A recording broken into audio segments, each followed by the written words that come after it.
My husband walked into our company awards ceremony with his 23-year-old mistress, smirking at me like I was nothing. He had no idea I'd already hacked his entire digital life and was about to destroy him in front of 300 people. The footage of what happened next broke the internet. Before we dive into this absolutely insane story of revenge that's about to make your jaw drop, smash that subscribe button right now and turn on all notifications. I'm warning you, what happens in this story is so wild, you'll want to watch it twice. Stick around until the end, because the final moment will literally leave you speechless. My name is Candace Brooks, and I thought I had it all figured out. At 35, I was the head of IT security at one of the biggest tech companies in Atlanta. I had the corner office, the respect of my colleagues, and what I believed was a solid marriage to Anthony Brooks, our company's top sales director. We'd been married for 10 years, and while things weren't perfect, I never imagined he was capable of what I was about to discover. It all started on a Tuesday morning in March. I was running routine security checks on our company's email system when something caught my eye. Now, as head of IT security, I had access to everything. Every email, every login, every digital footprint our employees left behind. It was my job to keep our company safe from cyber threats. But I never expected the biggest threat to my personal life would come from within our own walls. Anthony's email patterns had changed. He was sending messages at odd hours, using company resources for what appeared to be personal communications. And worst of all, he was being sloppy about it. The man who used to lecture me about digital privacy was leaving a trail so obvious that even a junior IT person could have spotted it. But it wasn't just the emails that made my blood run cold. It was the name that kept appearing in his correspondence. Jessica Martinez, our new marketing coordinator.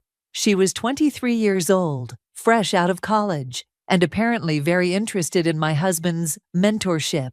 I spent the next 3 days digging deeper, and what I found shattered everything I thought I knew about my marriage. Hotel reservations made on the company credit card, conference room bookings during lunch hours when no meetings were scheduled, and security footage that showed them in compromises positions in areas they thought weren't monitored. The parking garage cameras had captured them kissing by his car. The elevator surveillance showed hands wandering where they shouldn't. Every piece of evidence felt like a knife twisting in my chest.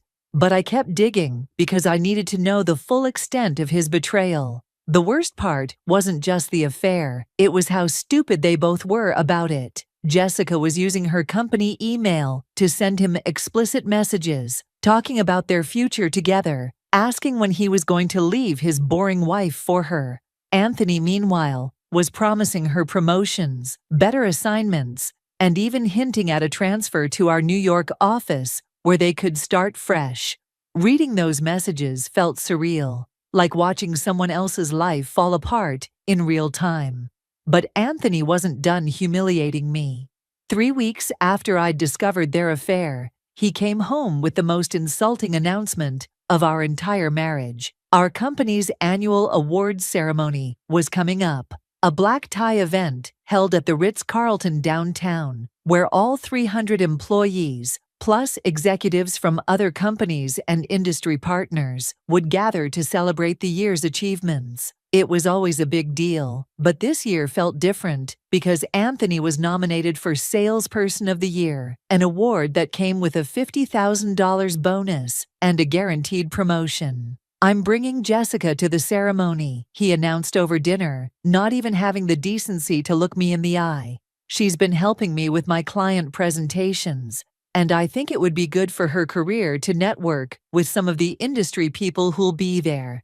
The casual way he said it, like he was discussing the weather, made my hands shake with rage. But what came next was even worse. "I know this might be awkward for you, but try to be professional about it.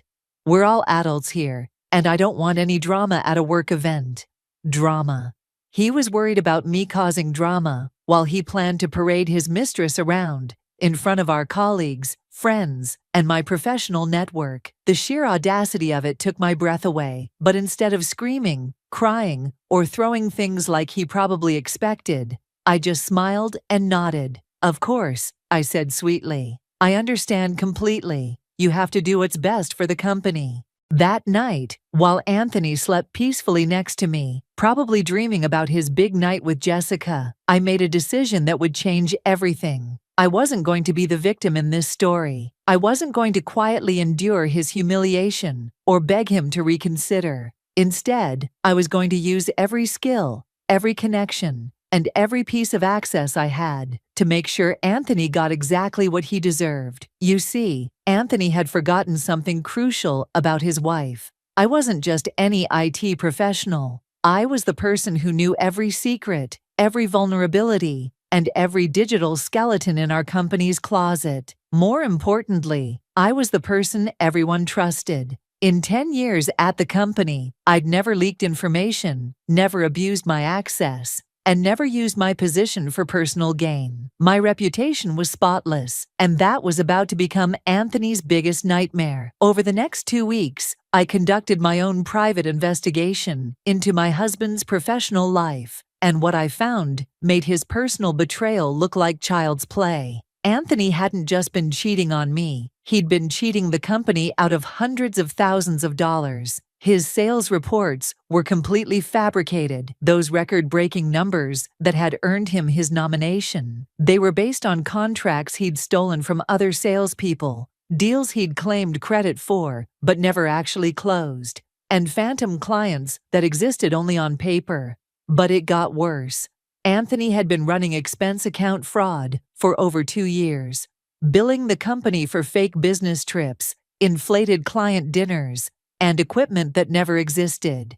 He'd also been taking kickbacks from vendors, steering contracts to companies that paid him under the table in exchange for preferential treatment.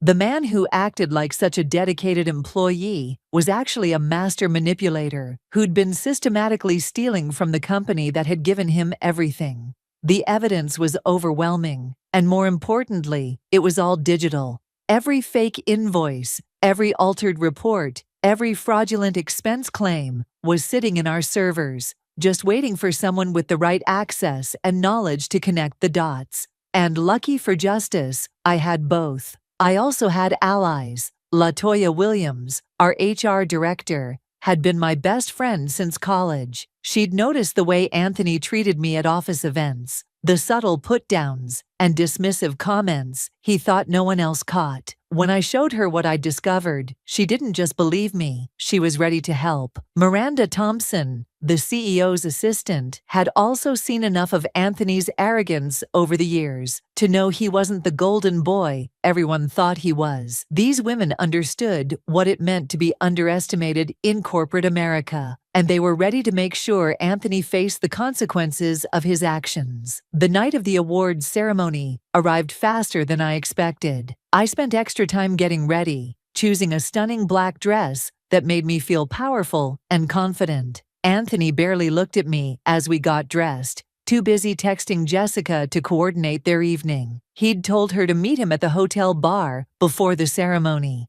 thinking I wouldn't notice or wouldn't care. What he didn't know was that I'd already confirmed their plans through the security cameras I'd strategically repositioned to monitor the hotel's public areas. The Ritz-Carlton ballroom looked magnificent that night. Crystal chandeliers cast elegant shadows over the 300 guests, all dressed in their finest attire and ready to celebrate another successful year. I watched Anthony work the room, shaking hands with executives, laughing at jokes that weren't funny, and playing the part of the devoted company man. He looked so confident, so sure that this was going to be his night of triumph. If only he knew what was coming. Jessica arrived exactly when I expected her to, looking nervous but excited in a red dress that was just a little too tight and a little too revealing for a corporate event. She was beautiful, I'll give her that. But she was also young and naive enough to think that sleeping with a married man was going to advance her career. The way she looked at Anthony with such adoration made me almost feel sorry for her. Almost. The ceremony began with the usual corporate speeches about teamwork, innovation, and company values. I sat at our assigned table, making polite conversation with colleagues while keeping one eye on Anthony and Jessica, who were seated 3 tables away. They thought they were being discreet, but their stolen glances and secret smiles were obvious to anyone paying attention. Several people had already started whispering, and I could see the confusion and concern on faces around the room. As the evening progressed, Anthony grew more confident and more reckless. During the networking breaks, he was practically holding Jessica's hand, introducing her to important clients as his special project. The disrespect was breathtaking, but I maintained my composure. I'd learned long ago that the most powerful moves happen when your opponent underestimates you completely.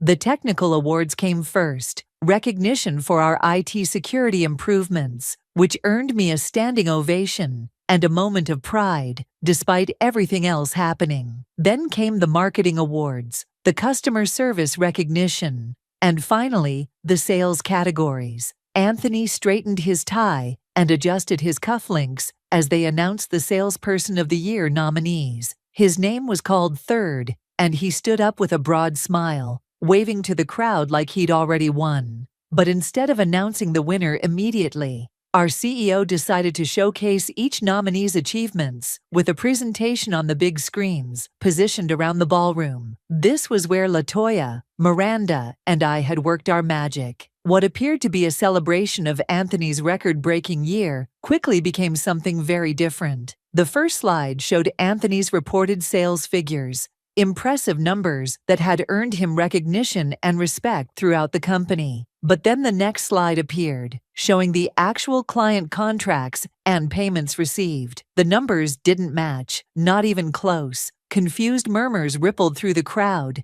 as people tried to understand what they were seeing. Then came the real evidence, email screenshots showing Anthony claiming credit for deals that other salespeople had closed. Financial records proving that several of his biggest clients had never actually signed contracts or made payments. Security footage timestamps showing him in the office after hours, accessing other people's accounts and changing records in the system. The ballroom fell completely silent, except for the soft clicking of the presentation. Advancing to the next slide. This one showed Anthony's expense reports, side by side, with actual receipts and transaction records. Fake business trips to cities he'd never visited. Restaurant bills for dinners that happened on days he was provably somewhere else. Hotel stays charged to the company during weekends when he claimed to be working from home. But the final slide was the masterpiece.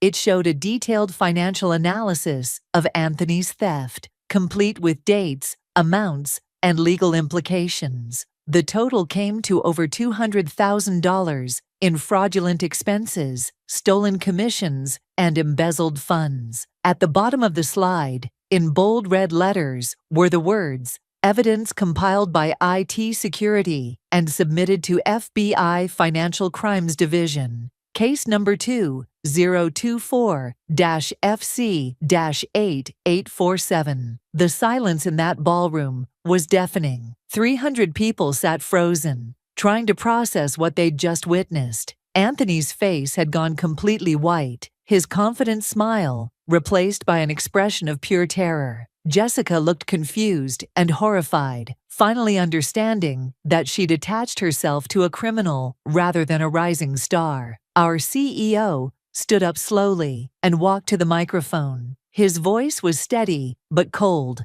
as he announced that Anthony Brooks was terminated immediately, effective that moment, and that criminal charges had already been filed with federal authorities. As if on cue, 2 FBI agents who'd been waiting in the hotel lobby walked into the ballroom and approached Anthony's table. The next few minutes felt like a movie. Anthony tried to run, actually tried to push past people, and head for the exit. But hotel security was already positioned at every door. The FBI agents calmly read him his rights, while 300 of his colleagues, clients, and industry partners watched in stunned silence. Jessica was crying hysterically, begging someone to explain what was happening, until LaToya approached her with termination papers for violating company policy regarding relationships with supervisors, and complicity in fraudulent activities. As they led Anthony away in handcuffs, he finally looked at me. For the first time that evening, for the first time in months, he really saw me. The recognition in his eyes was devastating. He finally understood that his quiet, boring wife had orchestrated his complete professional and personal destruction. But instead of anger or hatred,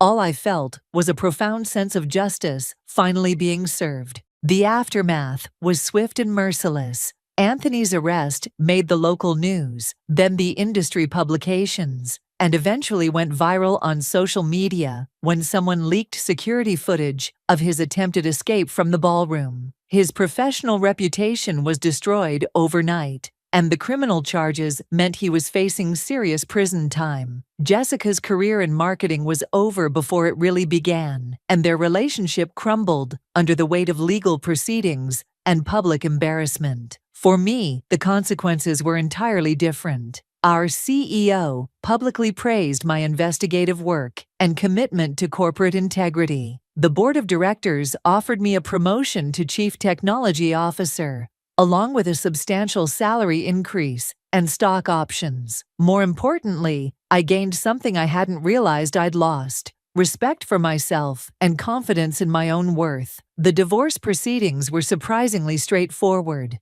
With federal charges pending and overwhelming evidence of his fraud, Anthony was in no position to fight for anything. I kept the house, the savings, and most importantly, my dignity. His legal bills and restitution payments meant he'd be financially devastated for years to come, assuming he didn't end up in federal prison. 6 months later, I was promoted again, this time to Vice President of Technology and Security. I'd become something of a legend in our industry, the woman who'd brought down one of the most sophisticated corporate fraud schemes anyone had seen. Speaking invitations poured in from conferences and universities wanting to hear about cybersecurity, corporate integrity, and the importance of thorough internal investigations. But the real victory wasn't professional, it was personal. I'd learned that I was stronger, smarter, and more capable than I'd ever imagined. Anthony had spent years making me feel small, insignificant, and lucky to have him. His betrayal had hurt beyond description, but his attempt to publicly humiliate me had awakened something fierce and uncompromising in my spirit. Y'all, Candace didn't just serve revenge, she served it on a silver platter with a side of criminal charges.